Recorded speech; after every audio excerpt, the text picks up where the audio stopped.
Sveiki atvykę į mūsų pirmąjį pokalbį. Į vietą, kurioje kalbėsime apie motinystę be nutylėjimų. Mes esame 3 mamos, kurios augina vaikus su negale ir ši tinklalaidė gimė iš noro būti išgirstoms, kad visuomenė sužinotų apie tai, kaip mes gyvename, ką mes patiriame ir ką mes išgyvename.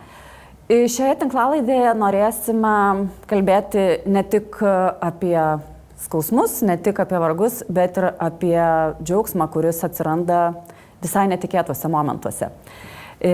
Todėl šiandien noriu prisistatyti Jums, mano vardas Gitana ir aš turiu dukrą Kotryną, kuri yra 34 metų amžiaus.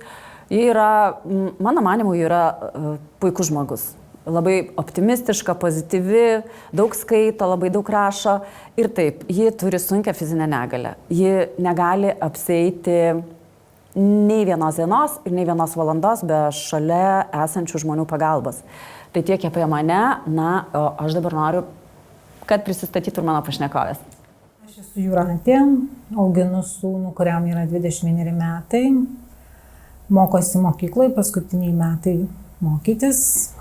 Kas bus toliau, dar neaišku, ką jis ten veiks, bet jisai yra labai linksmas, džiugus vaikas, mėgstantis muziką, ypač lietuvių liaudies dainas, nes su močiutėm dažnai būna.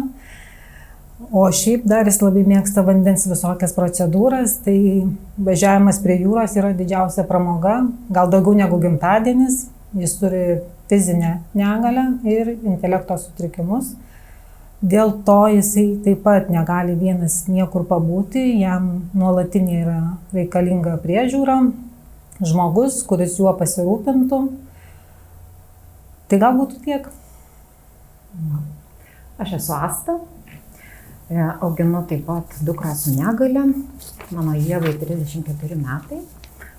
Ieva yra pakankamai savarankiškas vaikas, nors ir turi protinę negalę, tai yra stigma visuomenėje, tai yra ženklas, kad žmogus yra kitoks, kad jisai nieko negeba.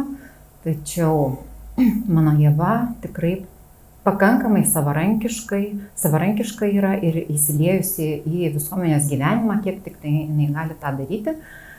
Yra perdėm pasitikinti savimi, tikrai daug daugiau negu aš. Ir tai pačiai man kelia labai didelę nuostabą. Tai gal pirmai pradžiai tiek.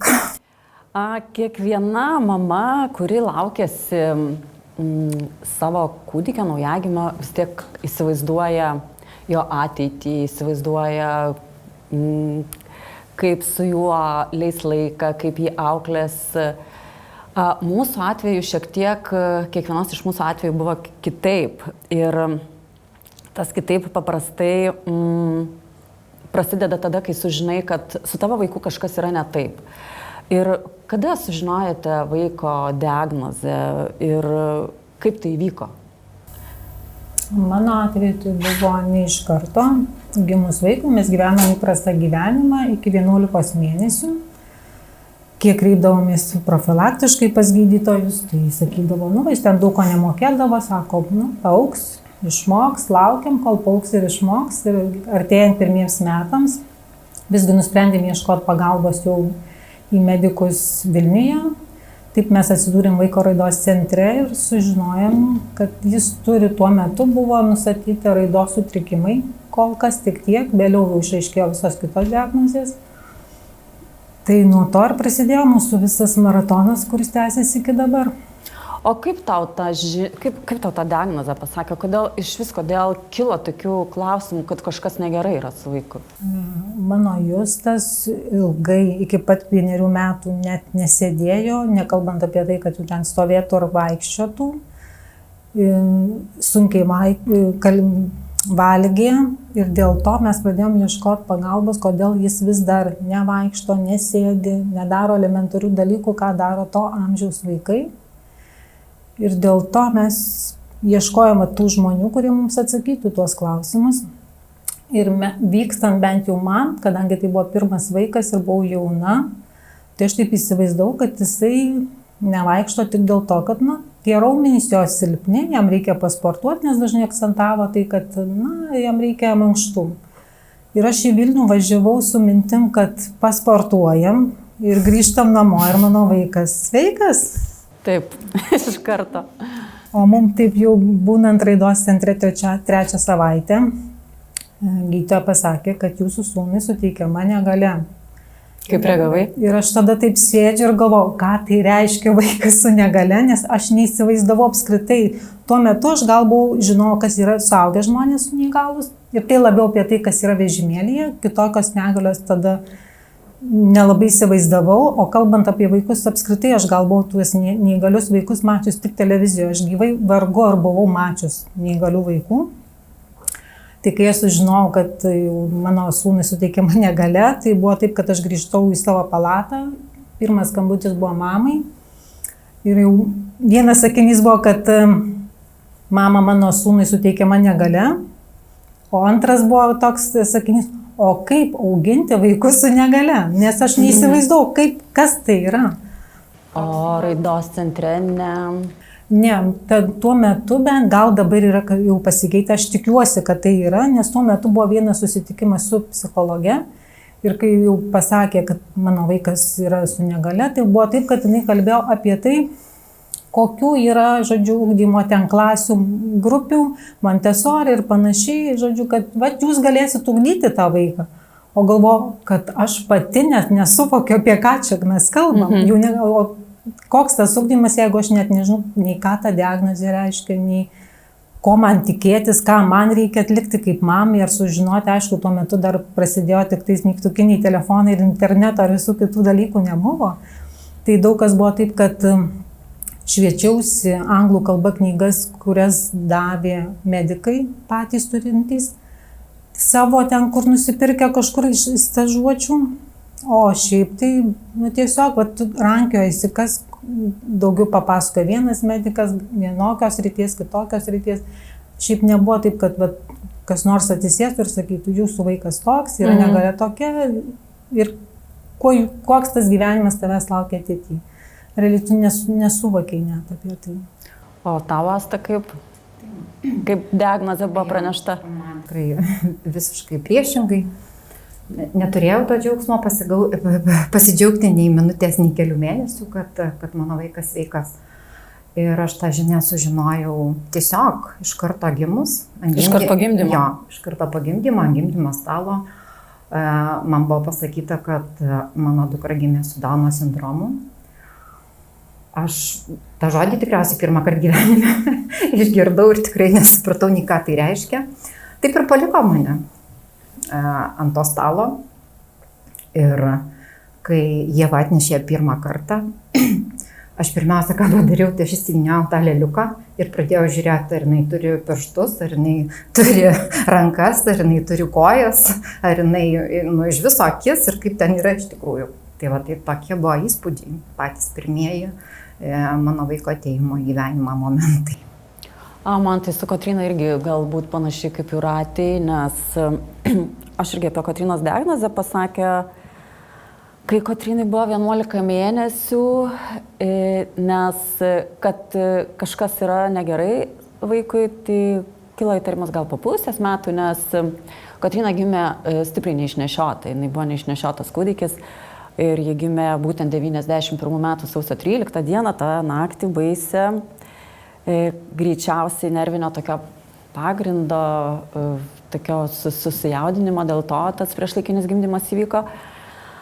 Na ir irgi matėsi, mums kažkaip sakydavo, atmeskit kažkiek mėnesių, nes tas vaikas neišnešiotas, bet kai vaikui 11-10 mėnesių ir vaikas visiškai neįsėdi, nei dar kažką, pradedi, kaip ir tu, Jūratė, pradėjom ieškoti, kas yra. Tai diagnozė irgi mums pasakė per kokias 2 minutės, tiesiog vaiką pasižiūrėjo, palankstė, pasakė, kad tai yra cerebrinis paralyžius, reikia mankštų, masažų, jeigu gausite tokių ir tokių vaistų, susileiskit ir viskas, ir mus išleido namo. Ir man buvo toks, kaip ir tau, aš išėjau su tuo vaiku ir aš taip galvoju, paralyžius, tai įsivaizduoju, kad kai žmogus guli ir nejuda. Bet kas yra cerebrinis? Ir aš niekaip nesupratau, ką tas žodis reiškia. Ir kadangi irgi 91 metais nebuvo įmanoma pasigūglinti, tai grįžau namo, pasėmiau tarptautinių žodžių žodyną, susiradau žodį cerebrinis ir tam prašytas smegenys. Ir aš tada galvoju, palauk, o tai kaip tai smegenų paralyžius, galvoju, nieko nesuprantu, gal kažką ne taip pasakė. Nes mano Kotryna, jinai, dar mums pasakė, kad greičiausiai vaikas nevaikščios, greičiausiai nekalbės, greičiausiai bus atsilikimas. Nu, žodžiu, aš taip išėjau su tą savo dukrą ir pasigūglinus suvokiau tik tiek, kad yra kažkoks smegenų paralyžius, nei kas tai yra, nei kaip tai yra. Visiškai neturėjau jokio supratimo. Bet kadangi mano Kotryna tuo metu gugavo, jinai tokia aktyvi buvo, guvi, tai kažkaip, aš į tai kažkaip pasižiūrėjau, taip, galvoju, kažką gal ne taip pataikė. Po to tik tai, gal po 1,5 metų mes, kai tai atsidūrėm sanatorijoje, aš tada irgi gavau literatūros, pasiskaičiau, bet aš tik galvoju, kad man galbūt dar dėl to ir labai gerai buvo, kad aš jokios informacijos negalėjau gauti ir neturėjau, dėl to aš kažkaip kitaip reagavau į tą vaiko diagnozę. Nes jeigu, kaip šiais laikais, tu gali viską išsigūglinti, išsianalizuoti, jeigu aš būčiau gavusi tą visą kiekį informacijos, kas tai yra tas cerebrinis paralyžius, nežinau, kaip aš būčiau išgyvenusi tą momentą, nes irgi iš tikrųjų buvau labai jaunas žmogus, man tuo metu buvo vos 20 metų, tai greičiausiai, kad būtų buvę žymiai sudėtingiau, turint daug informacijos, negu jos taip neturint, bet jo, mums tai irgi tas diagnozės pranešimas buvo toks, ir aš buvau su ja palikta viena. Palikta viena išsiaiškinti, sužinoti, išsianalizuoti, išsigalvoti. Ir tas jausmas, man tai tas jausmas tai buvo toksai sutrikimo, pasimetimo ar nežinomybės. O kaip?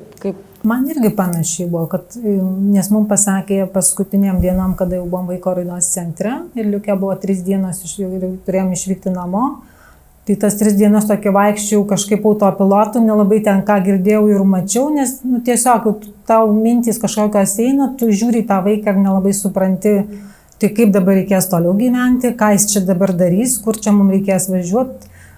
Plius irgi dar privardino, kiek mes ten kokių tyrimų turim pasidaryti ir įsitirti daugiau. Tai aš ten atsimenu irgi kažkokį lapelį susiradau susirašyti, nes telefonų tokių nebuvo, kad galėtum ten kažkur tai įsisaugoti. Nes buvo daug tokių negirdėtų žodžių, kur tu net nežinai, ką reiškia, ką tu ten darysi tam tavo vaikui nuvykus. Tai buvo tokių keistų dalykų, kur tu tiesiog net nesiorientuoji, kur tu ten vyksi ir ką darysi. Ir tas dar buvo toksai, kad tom likusiom dienom visi tokį įprastą gyvenimą gyvena toj klinikoje, žodžiu, visi ten dirba darbus ir galvo, negi man niekas nieko nepasakys. Žodžiu, buvo labiau taip, kad jūs gausit pašalpas, kad jums čia, žodžiu, bus kažkokių tai, žodžiu, lengvatų, sanatorija ir panašus dalykai, galvoju. Bet man tai neaktualu šiandien, šitom dienom. Ir gavas taip, kad aš išvažiavau, grįžau, atsimenu, namo su tuo vaiku ir taip sėdžiu ir tokia pasimetus ir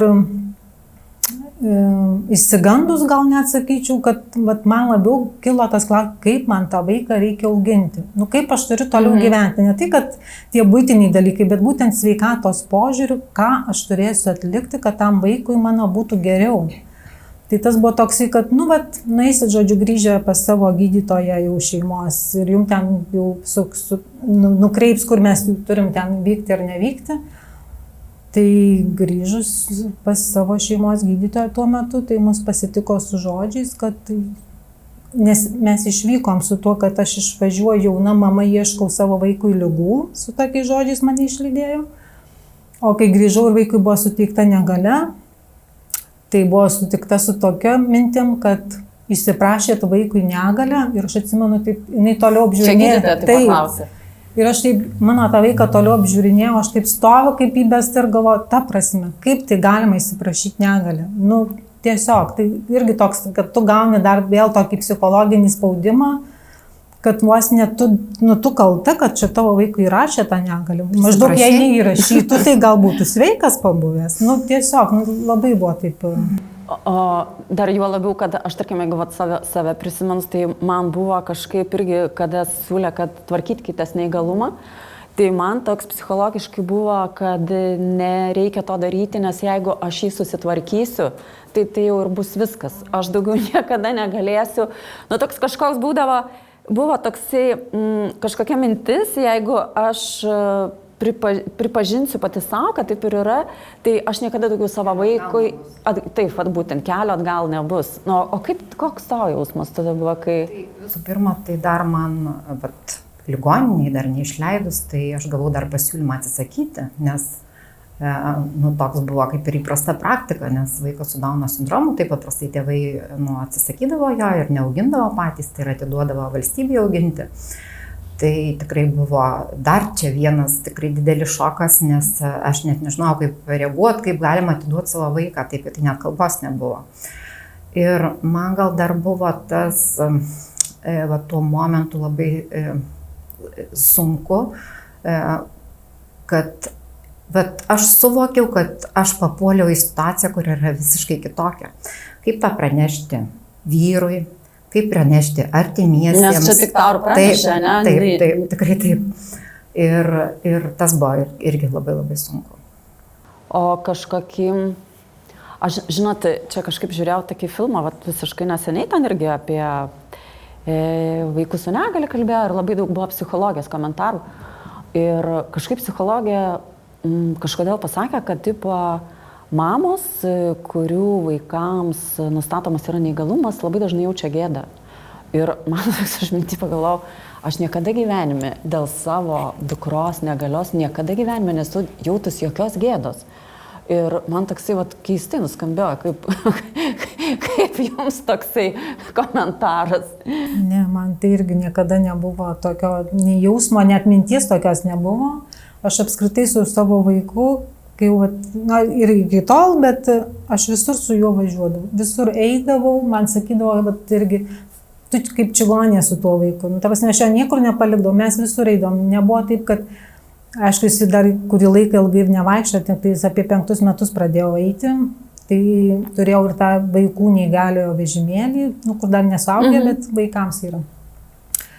Nes tiesiog jis buvo aukštas berniukas, tai tie įprasti vežimėliai buvo per maži, bet aš jį visur tempdavausi. Aš dar dažnai, kadangi tas laikas buvo, kad aplinkui mano visi artimieji buvo dirbantys žmonės ir nieks manęs neprivežė su automobiliu, tai aš visur su autobusu važiuodavau. Iš ten įsikraudavau tą vežimą, daiktus ir varydavau su tuo vaiku visur, kur man reikėjo.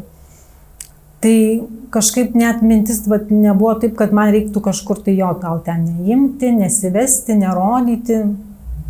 Tai yra mano vaikas.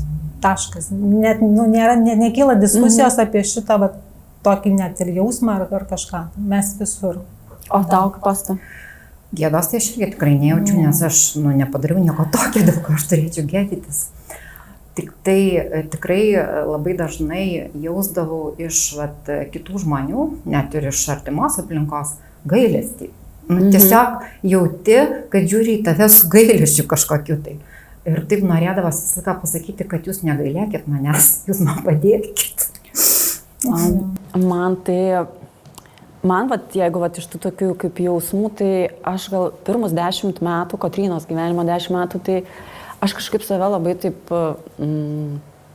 tiesiog uždavinėdavau savo labai dažnai, už ką man, kodėl man, už ką taip su manim, ar aš čia kažką blogo esu padariusi, ar, kodėl man tai atsitiko. Tada antrus 10 Kotrynos gyvenimo metų man toksai būdavo, kad už ką jai. Kodėl jinai turi tai išgyventi, kodėl jinai turi tą savo gyvenimą gyventi taip. Trečią 10-metį man toksai jau kildavo, už ką mums abiems tai. Dėl ko? Ką mes tokio padarė, kad mes turim tai gyventi, iškęsti ir tą sunkumą pernešti. Bet žinokit, dabar paskutinius 5 metus viskas nebeužduodu jokių savo klausimų. Pagaliau išsigydžiau kažkokį tai, kad nebeuždavinėjau savo jokių klausimų. Nei už ką, nei kodėl. Tiesiog taip yra gamtoj, taip tiesiog įvyksta. Bet kaip Asta ir sakai, ta aplinkinių reakcija nuolatinė, aplinkinių priminimas, kad tu kitokia, kad tavo vaikas kitoks, tai jo, jinai kažkaip mums tai nuo pat pirmų Kotrynos gyvenimo dienų būdavo primenama, kad ir tai traktuojama kaip kažkokia nelaimė, kaip kažkokia tragedija. Net pamenu tokius pasakymus, kad, nežinau, tikriausiai jums kas nors sakė, kad čia tavo karma tokia. Po to, kad gal tu praeitam gyvenime kažką labai blogo padarai ir dabar tu tai, nu, va, tokių, va, visokiausių. Tu esi stipri, va, tau dėl to. Jo, va, tau duota todėl, kad tu gali, va, tokių vis tokių pasakymų labai keistų. Arba aš dar atsimenu tokį atvejį, Kotrynai galbūt ten kokia, nežinau, buvom tik tai neseniai sužinoję tą diagnozę ir mes kažkokia šventė giminės dalyvavom, ten kažkoks balius buvo. Ir taip artimieji prieina ir sako, o kaip jūs sakot, čia jūs tokia nelaimė namuose, o jūs čia, o aš sakau, o kokia nelaimė? Taigi jūsų vaikui invalidumas. Ir man tada buvo šokas, kad mums tai gyvenimas nepasikeitė, mes toliau gyvenam savo gyvenimą, viskas yra, mes mylim savo vaiką, prižiūrim ją ir taip toliau ir mes norim ir toliau gyventi, bet tiesiog visuomenė ateina ir tau parodo pirštu, kad tavo vieta ne čia, tavo vieta yra kažkur kitur, nes tu kažkas su tavimi įvykę negerai. Nes tuo momentu, Gitana, buvo tai įprasta, tai buvo tik sovietinis laikas, ar ne, bet nepriklausomybės pradžia ir buvo įpratę, nes asmenų su negale nebuvo mūsų visuomenėje, mes jų nematėm, jie nebuvo ugdymo įstaigos, jie aplamai visuomenės gyvenime jų nebuvo. O per tą visą laikotarpį su vaiko buvo kažkokių labai tokių sunkių momentų, kuriuos teko išgyventi, kažkokių sudėtingų situacijų, kur reikėjo save, taip suimti ir prikelti iš naujo. Tai tikriausiai mes kiekviena turėjom visokiausių tų momentų per gyvenimą, kada iki ašarų davrydavo specialistai, gydymo įstaigos žmonės mokykloje, kada tu ateini ir tau pasako, kad tavo vaikų čia ne vieta. Pavyzdžiui, atėjome su Ieva į 1 klasę, priėjo auklėtoja rugsėjo 1 dieną ir sako, mamytė, jūs negalvojate, kad jūsų vaikų čia ne vieta? Aš taip sakau, ne, aš taip negalvoju, bet tą pačią minutę supratau, kad tikrai mano vaikas negalės eiti pas tokią mokytoją ir ieškojau, kur mane persivesti ir mes persivedėm kitą mokyklą. Tada dar vienas momentas, kada bandėm pereiti į Benedikto gimnaziją ir aš taip galvoju, katalikiška mokykla tikrai turėtų priimti tokius vaikus, kur dar jeigu ne ten. Ir ten patirtis irgi buvo labai, labai tokia skausminga, kada, nežinau ar dabar taip yra, bet prieš ateinant į tą mokyklą reikėjo nueiti pas psichologą ir buvo pokalbis su psichologu, mano pokalbis su psichologu. Ir aš tik išėjus supratau, kad čia tikriausiai visas tas pokalbis buvo tam, kaip atkalbėti mane, kad aš nenorėčiau pereiti būtent į tą gimnaziją. Tai tikrai prisimenu tą dieną kaip vieną tokių juodžiausių, nes aš per ašaras neatsimenu, kaip parėjau namo po to pokalbio su psichologu. Taip. O tau, Jūrate? Dėl mokyklų tai man buvo viskas paprasčiau, nes mano sūnus turi didelį protinį atsilikimą, tai mes, taip sakant, po darželio į lavinamąsias klases, tik tais aišku mokyklos irgi dar gyveno tokiom sovietmečio nuotaikom, kur aš jau nesu labai kokia ten graudulinga ir verksminga, bet irgi atsimenu, su vyru atvedam sūnui į rugsėjo 1 į tą jau mokyklą tuo metinę, kur jie buvo tuo metu. Ir klasė buvo 2 aukšte jų, ir aš tarp 1 ir 2 aukšto sustoju, vyras ne su sūnum, aš taip sustoju ir jaučiu, kaip akyse renkasi ašaros.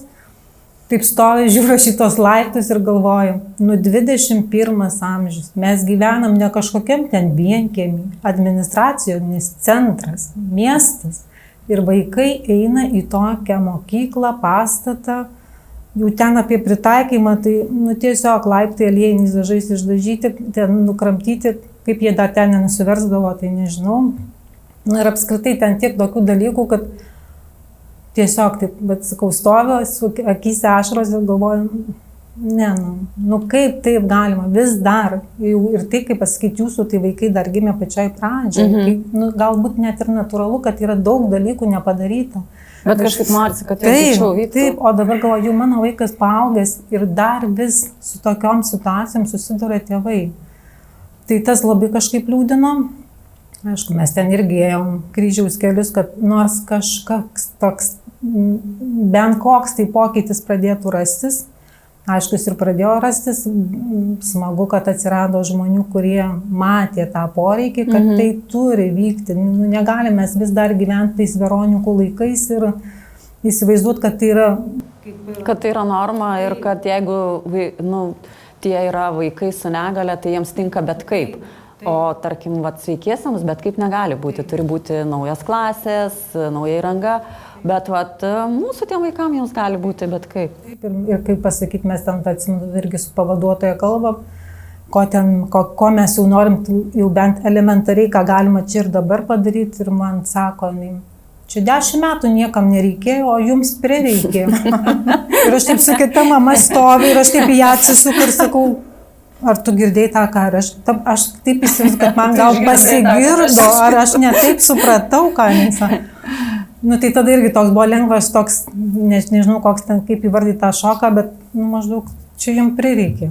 Man prireikė. Man tikrai nereikia, aš mokyklą jau pabaigus, bet tiesiog irgi tas požiūris, kad jiems bus bet gerai ir taip, kaip yra.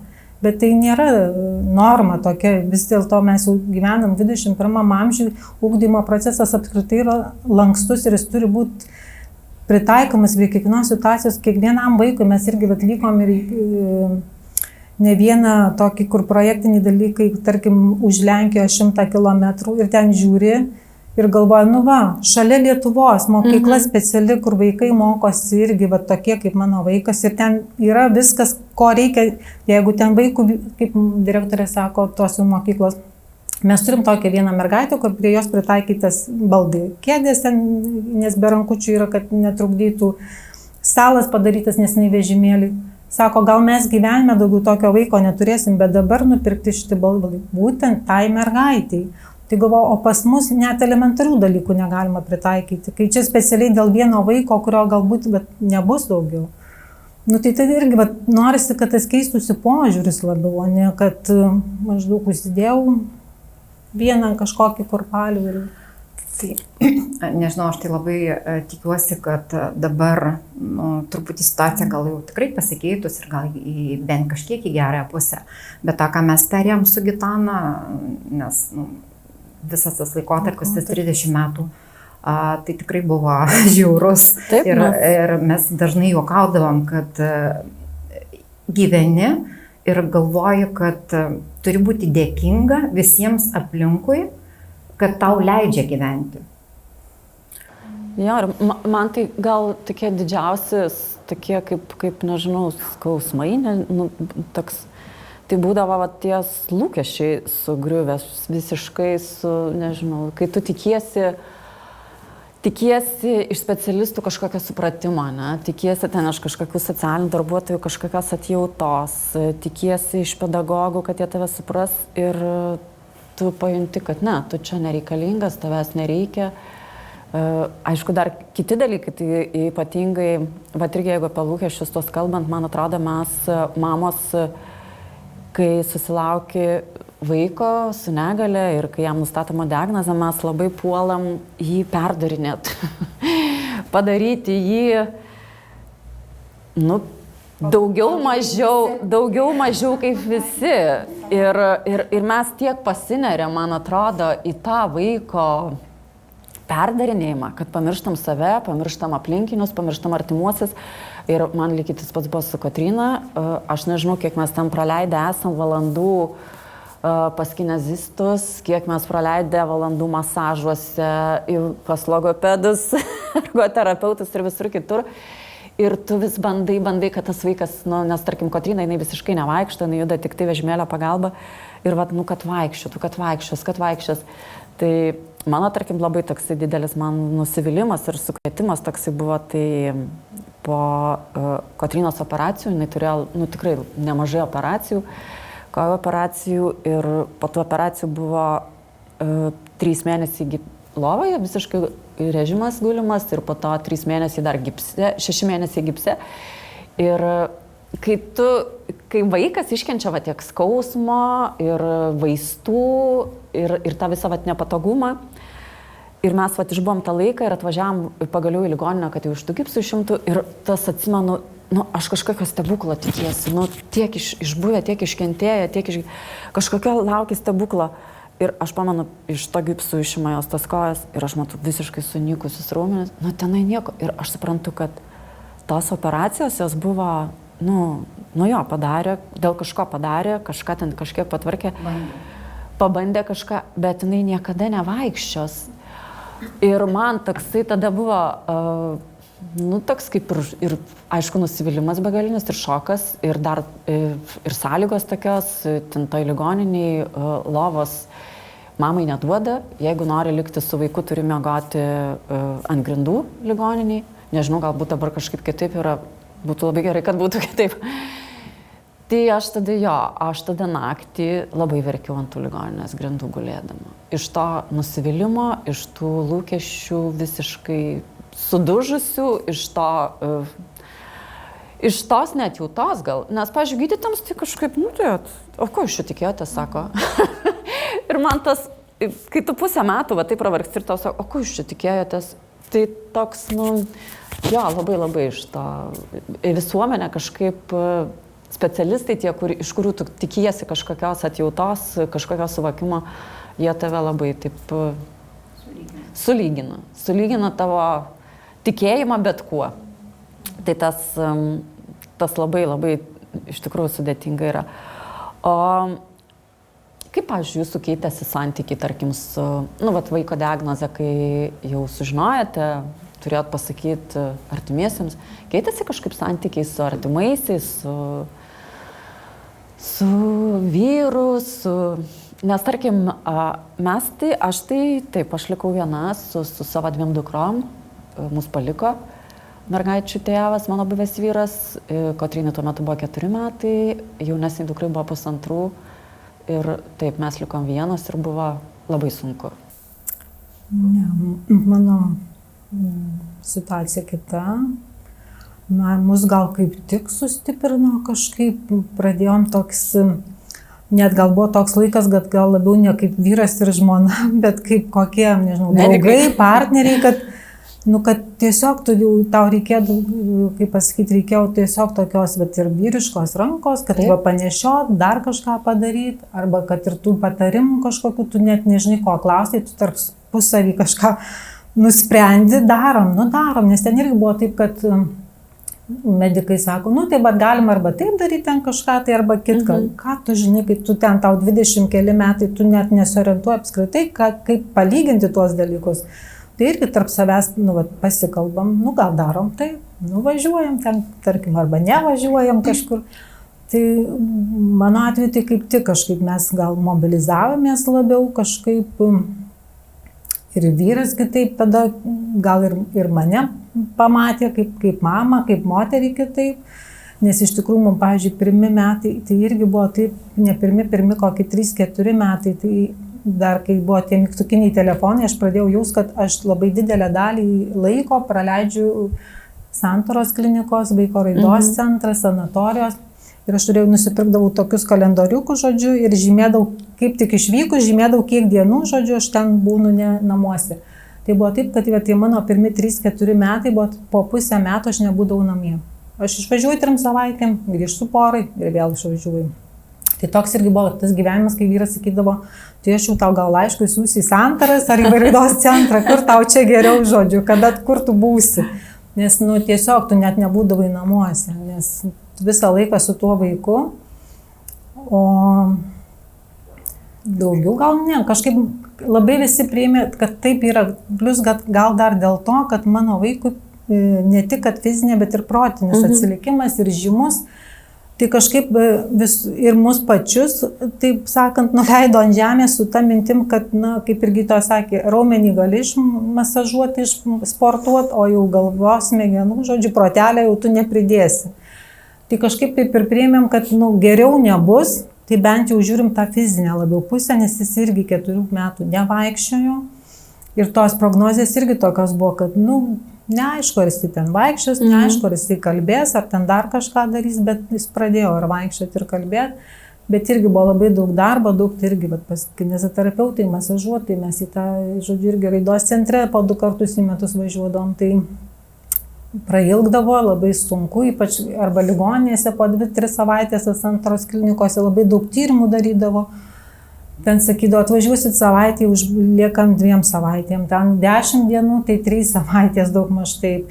Ypač kai vasara, šilta, visi mėgaujasi, žodžiu, džiaugiasi tą saulę ir pramogauja, tu sėdi su vaikus ant tos klinikose, nes niekam neįdomu, kad tau ten reikia kažkokių tai kitų dalykų.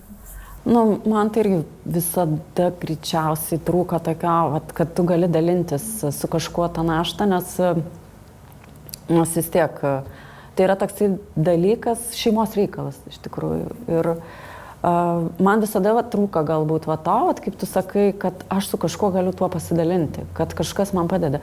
Aišku, man tai labai... Taip, nes, žinai, vaikui užauginti reikia 4 rankų, bet kai tu turi vaiką su negale, tai reikia dar papildomų rankų būtinai, nes kitaip yra be galo sunku. Tai, tarkim, aš neturėjau tų papildomų rankų, išskyrus tai, kad šalia aš turėjau visada savo mamą. Ir dabar turiu, ir ačiū jai už kiekvieną tą pagalbos minutę, nes tiesiog nežinau, ką be jos daryčiau. Tai, bet to taip, pasidalinimo tai neturėjau, nežinau, kas tai yra dėja. Ir jo, trūksta. Dar kaip pasakyti, aišku, kaip labai gerai vardinai, kad tai yra šeimos reikalas, nes tu, kaip pasakyti, net ir jeigu norėtum su kažkuo kitu, bent tuo metu, tu nelabai turėjai su kuo tu pasakyti. Net ir, tarkim, ten artimieji, ką jie tau gali pasakyti, kai jie patys nesusidūrė su tuo dalyku. Tai, kad vyras ir buvo tas, kad tu tiesiog kalbėsi ir bendrai kažkas tai gaunasi arba nusisprendžia arba ne. Bet mama irgi buvo tas žmogus, kuris irgi ir dabar mano dešinioji ranka, kaip pasakau, asmeninė asistentė ir visokių ten kitokių pareigų atliekanti, nes be jos tai irgi dabar tai jau atsiranda tų paslaugų, bet anksčiau tai ten tu kaip nori verskis, tavo vaikas, tavo problema, žodžiu, nebuvo nieko. Niekas neklausė. Kaip tau, Asta? Tai aš dar grįžtant į tuos lūkesčius, tai kai man iš karto pasakė, kad aš čia neturėčiau jokių lūkesčių, kad čia nei tai Ieva skaitys, nei rašys, nei mokės skaičiuoti ir aplamai, o aš su savo loginiu mąstymu, savo matematika, galvoju, nesąmonė, kaip aš dabar negaliu čia kažko tai padaryti ir pakeisti. Tai tikrai bandžiau ir pasinėriau į Ievos mokymą, ugdymą. Kitas dalykas, kad buvo ir pasakyta, kiek aš įdėsiu, tiek ir bus, nes neprisamdysi jokių specialistų, neprisamdysi tiek, ką gali padaryti mama. Aš tiek įsitraukiau į tai, kad mano vyras, matyt, kentėjo bežiūrėdamas ir staiga pasakė, kad jis gyvena vieną kartą ir išėjo ir mus paliko. Tai 14 metų buvo Ievai. Ievai 14 metų.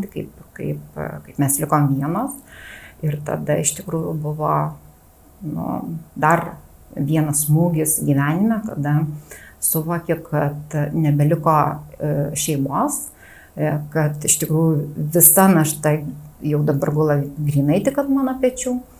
Ir tai buvo tikrai pakankamai sunku, kol vėl atsistojai ant kojų ir aš tikrai jums abiems pritarčiau, kad jeigu ne mama, ne tėtis mano, tai būtų be galo sunku. Tai tikrai ačiū labai jiems. O turit kažkokios, dabar kaip ir sakė Jūratė, tų paslaugų nebuvo. Tikrai nebūdavo tų paslaugų, dabar jų atsiranda vis daugiau. O turite kažkokios pagalbos? Kol kas ne, nes jis lanko mokyklą, bet jau šie paskutiniai metai mokslo ir toks irgi su tokiu lengvu nerimu, o kas toliau?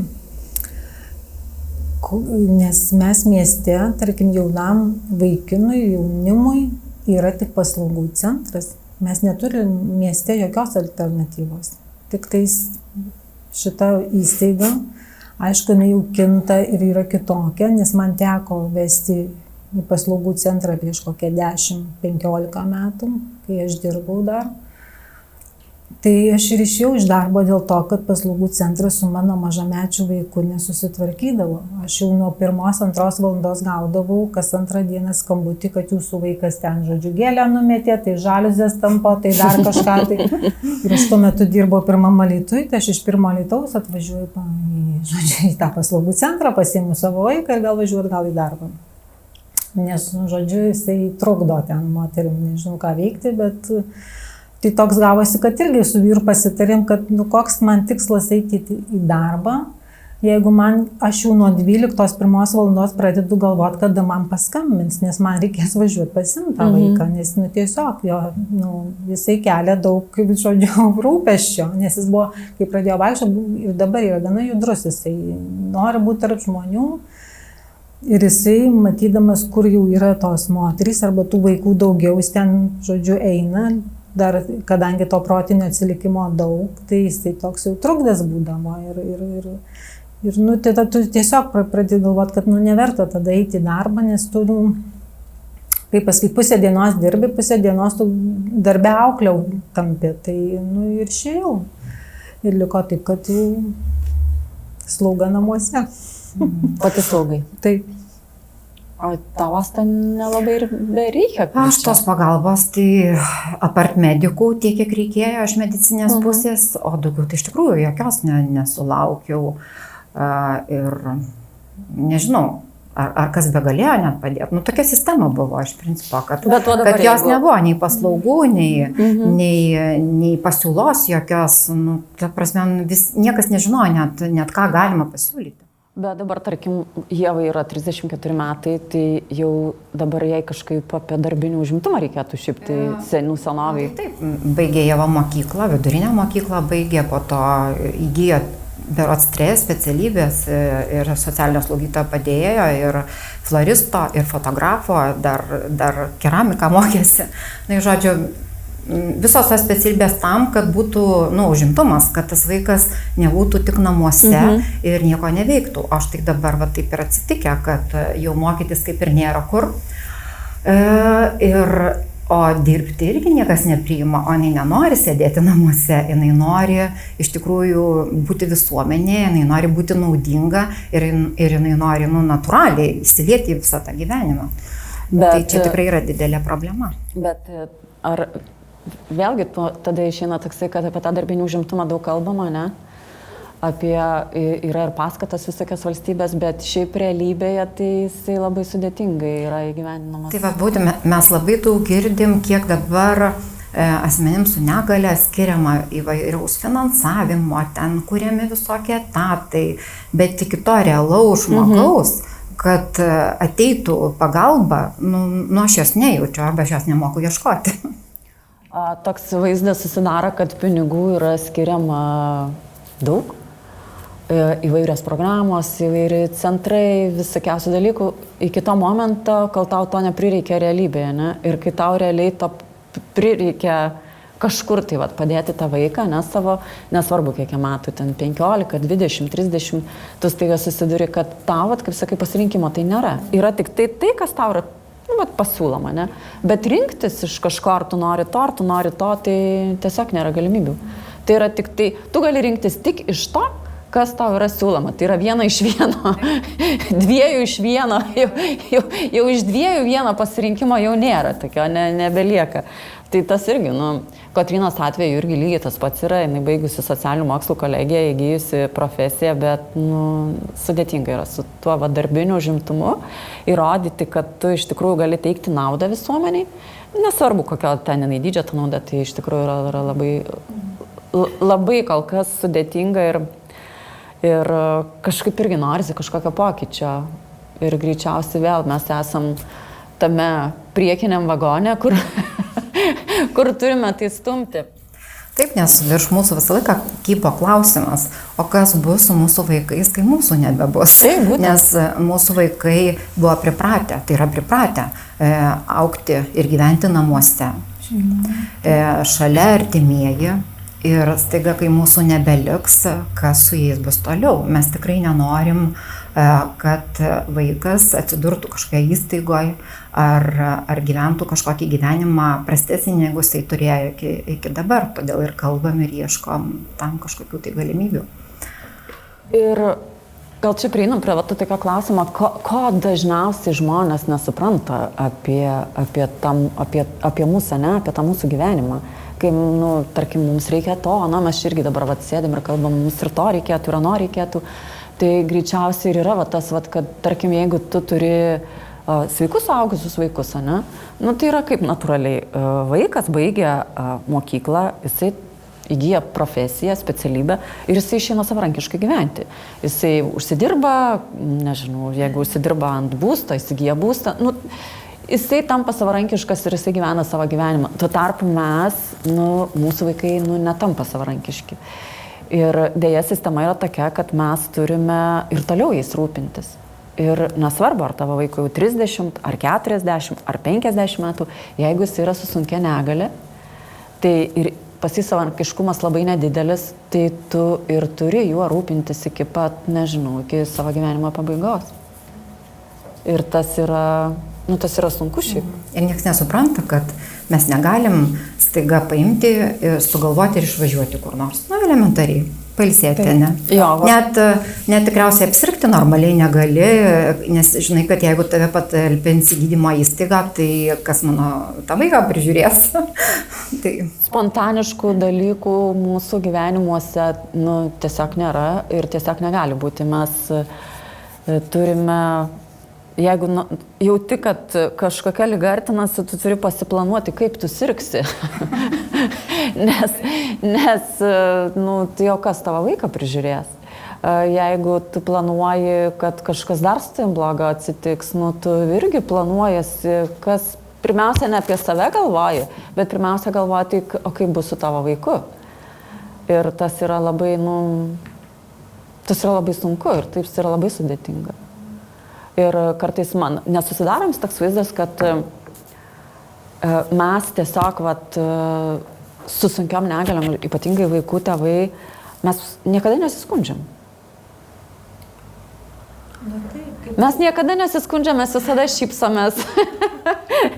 Mes visada pozityvė, mes visada optimistai, mes kažkaip o realybė dėja yra kitokia. Kaip parodysi, kad tau yra blogai. Kas tave priims, jeigu tu eisi ir skūsies ir sakysi, kad man blogai. Bet tai žiūrėk, tai gal tada visuomenė ir toks įvaizdis susidaro visuomenė, kad čia viskas yra gerai su tais. Jeigu tu tą vaiką su negale sunkia 30 metų vaikui ir tu savo gyveni toliau. Bet ir tai, jeigu ką nors net ir tik tais nežymiai užsimeni, tarkim, kad man bus sunku ten kažkur, tarkim, irgi yra toks mitas, kad, tarkim, pasakai, važiuosiu su vaiku į sanatoriją. Kaip smagu, kaip faina, sako, tu tai mintysi, o Dieve, mane juodas darbas laukia, ten grįžti ir tavo stuburas į kelnes byra, galima sakyti, o ten visi įsivaizduoja, kad rojus, tu ten važiuosi poilsiauti, ne?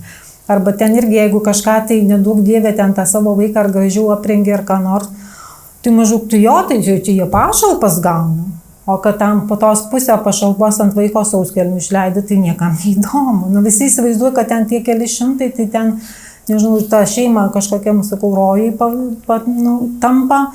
Arba jeigu ten kažkokius, kai tu pats susiduri, kad tu važiuoji į vargą, tai visi įsivaizduoja kaip į kurortą. Irgi tokių.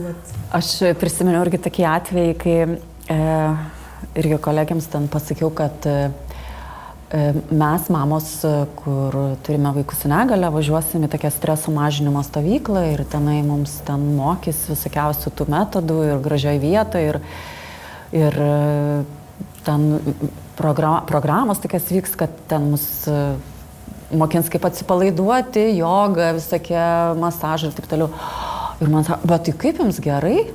Matai, kiek jums čia visko, taip, o tai kiek čia mokėsit, sakau, finansuoja savivaldybė iš projekto, tikrai labai gerai. Ir man tas toks, irgi, kaip sakai, ir aš sakau, tai gal tu nori vietom su manim keisti, žiūrėk, sakau, aš tau atvežu savo vaiką, palieku, taip, ir aš po to, kai man žmonės kažkaip pradeda sakyti, kad man labai gerai, aš sakau, gal tu nori su manim vietom apsikeisti. Kažkaip niekas dar, žinokit, su manim vietom apsikeisti, ne. nepanoro. Nes kažkaip dažnai, ypač sanatorijas, kaip paminė, tai, oi, sako, kaip jums faina, ir dar jeigu ten pasakydavo, kad į kokią Palangą, prie jūros pabūsit, galvodėjau, mes tą jūrą matom geriausią atveju, kai saulė leidžiasi jau, nes tiesiog tu neturi net jėgų nueiti, nes ir tų procedūrų turi daug su tokiu vaiku, nors aišku, ten pro langą tu matai, kur ten, tarkim, vaikas galbūt neturi net negalios, bet galbūt ten kokią astmą serga ar kažkokią kitą ligą. Tai taip, jie ten 11 valandų krepšiai pilni ir jau jie prie jūros šauna, o tu su tokiu vaiku tai tu neturi kada, nes tų procedūrų labai daug, ilgai užtrunka, vaikas pavargsta. Ar galimybė prie tos jūros nuvežti tokį vaiką? Ir paskui, kaip pasakyti, jis jau net jėgų neturi, ne tai, kad ten kažkur tai vaikščia prie tos sanatorijos, o nekalbant apie jūrą, jis eina miegoti, nes jis nuvargsta nuo tų procedūrų. Tai ir tu ten ateini tik po vakarienės, sakau, saulės palydėti, o ne. Gitana, bet tu sakai, kad mes ne vien liūdnai šnekėsim, o toks jausmas, kad mes... Gerai, dabar, tai čia nėra liūdna, čia mes tiesiog daliname savo situacijom, o per šitą visą laiką, ką iš savo vaikų išmokot, ką supratot, ką suvokėt, nes, mūsų motinystė mūsų yra kitokia negu šiaip įprastai. Ko vaikai išmokė? Tai aš galvoju, jeigu ne Ieva, tai klausimas, ar aš būčiau tokia stipri šiai dienai, ar aš gebėčiau taip pastovėti už save, už gyvenimą, už tą pačią Ievą, kad jinai galėtų eiti į tą pačią mokyklą, kad jinai galėtų būti tarp žmonių. Tai visur reikėjo pastovėti ir tai užaugino tikrai didelį stuburą. Aš irgi pritarčiau, kad stiprybė gal tas labiausiai, kaip jau Rasta mini, kad galbūt, jei ne vaikas, tu daug dalykų net nebūtum nei bandžius, nei darus, bet ir pastovėti, ir ypač mokyklos reikalai, kur tas pokyčio labai jau norėjosi. Net galvoju dėl savęs vargu, aš net būčiau dėl savęs ėjus, tarkim, kažkokių dalykų daryti, dėl vaiko, net ir šiaip galvojant, kad, pavyzdžiui, kaip ir mano vaikui, netgi daugelio dalykų mokykloje net ir nereikėjo. Nes jam visur viskas gerai ir jam tinka. Kai jisai mažai moka, tai jam, žodžiu, svarbu gera nuotaika. Bet tu eini dėl tų kitų vaikų, nes tu matai, kaip tos mamos susiduria ir tu galvoji, tai jeigu aš patylėsiu, dar kita mama patylės, tai mes taip ir vėl toliau tylėsim, niekas nesikeis ir visi įsivaizduos, kad čia viskas yra labai gerai. Tai tas tos stiprybės tokios ir gal dar man toks, kad tokio pozityvumo, kad tu pradedi jau žiūrėti ne tai, kad kažkas tai negerai, tu supranti, kad visos problemos yra išsprendžiamos. Aišku, yra dalykų kaip sveikata, kad tu neįsprendi, bet vis tiek labai daug dalykų tu gali. Chromosomų aš nepakeisiu niekaip, aš neįspręsiu. Gerai, chromosomų tu nepakeisi, bet tu aplinkinių požiūrį gali pakeisti į chromosomų. Visi kiti dalykai tave jau kažkaip įpareigoja matyti kažką gero. Ne tai, kad ten paverkti, kaip sakai, mes ir neverkiam, nes tu žinai, kad yra didesnių dalykų ir rimtesnių, negu ten, nežinau, kažkas nepavyko, ar ten, tarkim, kaip ir iš visuomenės, dažnai, bent anksčiau, tai labai sulaukdavai visokių komentarų, kad tu ten su vaiku kažkur atsidūrei, kur nepatogus esi. Tu tiesiog užsigrūdini, tu nebegirdi, nebematai tų dalykų, tiesiog anksčiau dar būdavo kažką atgal pasakai, kad gal jūs truputį matykit plačiau tą gyvenimą, o paskui tu pradedi tiesiog net negirdėti tų replikų visokių. Man tai irgi, tie 34 metai su Kotryna, tai irgi labai, tas stiprumo jo labai suteikia, labai ir pastebėti gal tuos silpnesnius, už juos pastebėti tuos silpnesius, už juos pastovėti, kai tu matai, kad jų negina. Aš pamenu, buvo tokia situacija mums dėl neįgalio vežimėlio, ten Kryžiaus kelius aš ėjau, kad išsirūpinčiau tokio, kokio man reikia. Ne tokio, kokį tenai valstybė, tenai iš tų vieną iš vieno, bet tokio, kokio mums reikia. Ir man, pamenu, ten darbuotoja iš to techninio centro sako, žinot, sako, jums su tokiais jūsų norais, tai gal reikėtų išvažiuoti gyventi į užsienį. Sako, tenai tokiais kaip jūs, tai rūpinasi labiau negu čia Lietuvoje. Sakau, žinot, ponė, aš specialiai nevažiuosiu į užsienį vien todėl, kad jūs čia pradėtumėt mumis normaliai rūpintis. Ir ne tik sakau mano dukra, bet sakau ir visais kitais, kurie negali jums pasakyti tiesiai akis to. Tai mane tai irgi labai taip kažkaip užgrūdino per visus šitus metus, kad tiesiog netylėti, tiesiog nesitaikstyti su ta padėtim, su ta situacija. Žinoma, dar yra vienas momentas, kad kažkuriam gyvenimo etape pavargsti nuo tos kovos. Nes, realiai tai kiekviena diena tokia yra kova. Ką dar čia šiandien, ką dar gyvenimas pasiūlys, ko dar mes nematėm ir ko dar nežinom. Tai būna, kad kažkuriam momente šiek tiek pavargsti, bet tada susirandi kompaniją moterų, kurios lygiai tokias pat ir tada vėl eini ir kovoji su tuo. Ir čia tai toksai juokingas bus nukreipimas, kaip sakai, kad neliūdna būtų. Kai tas sužinau, ką reiškia žodis cerebrinis, kad tai yra smegenys, kažkaip labai tikrai pradėjau apie tas žmogaus smegenis domėtis. Nežinau, kaip pateko man ten, kai Kotrynai būna 2 metai tos knygos į rankas, tai aš tikrai labai daug skaitau apie smegenis, apie kaip tas ten vystos ir taip toliau. Tai aš, supratau tokį vieną dalyką, kad tiek, kiek yra poetų įrašyti apdainuota širdis, tai be reikalo taip nėra apdainuotos smegenys žmogaus. nes tu gali turėti puikiai plakančią širdį, bet jeigu tu neturi gerai veikiančių smegenų, tavo širdis, būtent antram plane. Tai kažkaip iš tų juokingesnių momentų, aš galvoju, tikrai smegenys nusipelno didesnio poetų dėmesio, negu dabar yra. Ir vis tiek, mes čia į pabaigą mūsų kalbėjimas, aš vis tiek gal norėčiau paklausti jūsų, ką norėtumėt pasakyti, nes vis tiek sekmadienį bus motinos diena, ką norėtumėt pasakyti mamai, kuri neseniai sužinojo, kad jos vaikas turi kažkokią tai negalią. Ką pasakyti ir ką palinkėti? Aš nežinau, aš tai norėčiau pasakyti ir palinkėti vieną dalyką, kad vis tiek vieno kelio nėra, visą laiką yra keli keliai.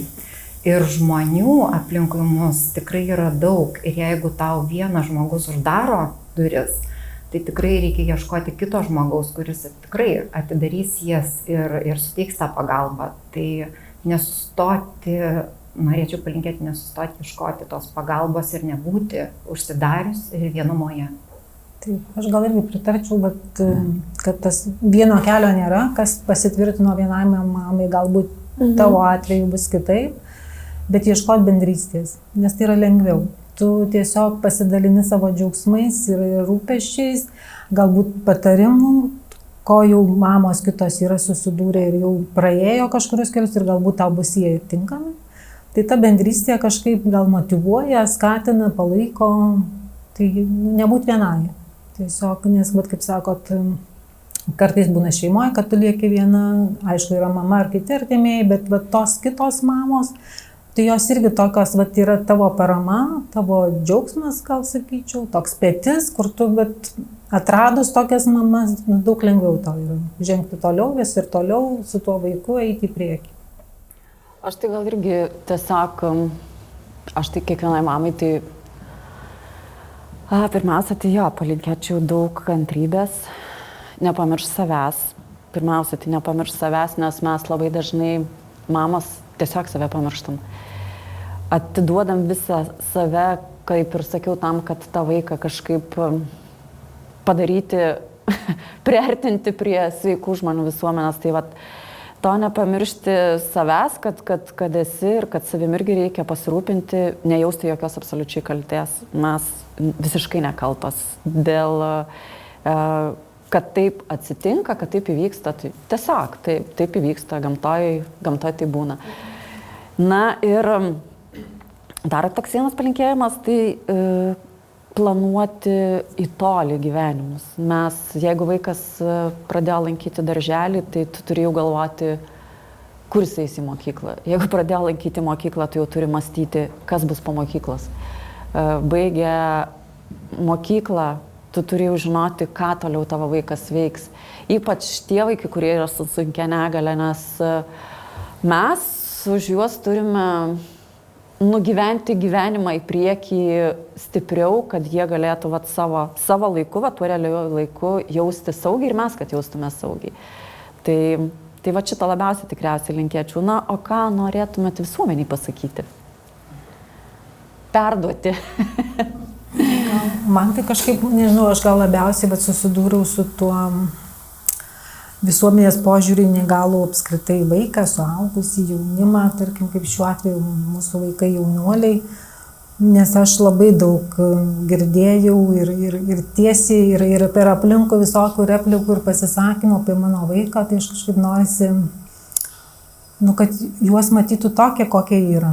Jų nereikia apkalbinėti nei už nugaros, nei prie akių, nei į šonę kažkur, tai jie tiesiog tokie yra ir juos priimti, kokie jie yra, o ne tai, kad kaip ir kalbėjom, kad juos bandyti kažkaip tai padaryti palankesnius ar patogesnius mums visiems veikiems. Tai jie tokie gimė, tai būkit malonus, priimkit tokius, kokie jie yra. Be kalbų, be jokių šnabždesių ir panašių. Jeigu tau kyla tu klaus tos mamos tada, kodėl ten taip yra, kodėl jis garsiai kalba, kodėl jis garsiai juokiasi, gal dar kažką tai daro, jeigu tave trikdo, tarkim, kažkokie dalykai. Bet tie visi pašnabždesiai arba net ir tiesiogiai visokių yra buvę tokių atvejų, kad tu net nežinai net paskui kaip sureaguoti, nenori pasakyti kažko piktai, o draugiškai ir gražiai tiesiog nebesusigalvoja, nes tu per dažnai girdi visokias tokias replikas, tai gal tiesiog toks, kad tas požiūris pradėtų kisti apie vaikus. Aš tai gal norėčiau pasinaudoti tą progą. Ir mano Ieva dalyvavo socialinėje akcijoje, socialinėje reklamoje filmavosi. Ir ta reklama būtent ir buvo apie tai. Nesakyk žodžio daunas. Tai visuomenė, nustokit vartoti žodį daunas, nes tai juos tikrai labai labai skaudina. O aš tai gal visuomeniai tai irgi norėčiau perduoti tokią žinutę, kad ne mes pasirinkome tokį gyvenimo, nežinau, likimą, būdą, nežinau net kaip tai vardinti.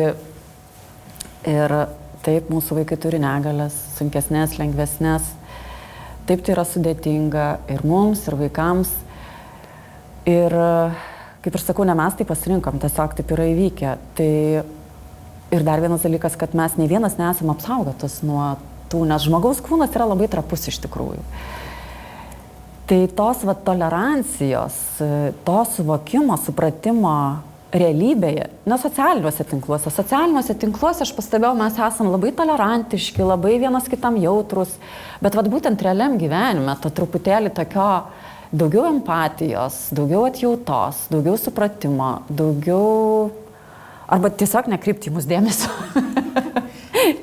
Negu, kaip ir sakei, šnibždėtis, rodyti pirštais, saikčioti, nepastebėti. Tas nepastebėjimas yra labai irgi žeidžiantis. Nes mes juk irgi esame šitos valstybės, šitos bendruomenės dalis. Tai mes ir mūsų vaikai norime ir būti. Tai šiandien tiek. Ačiū labai pašnekovėm. Gražios motinos dienos. Ir nors ta mūsų motinystė kitokia, bet jinai yra mūsų. O kitą laidą mes greičiausiai kalbėsime apie įvairias tas socialinės paslaugas. Kokios jos yra, kaip iki mūsų ateina, ar mus jas tenkina, kiek jos mums padeda ir kiek mums jas nepadeda. Tai tiek. Viso geriausio.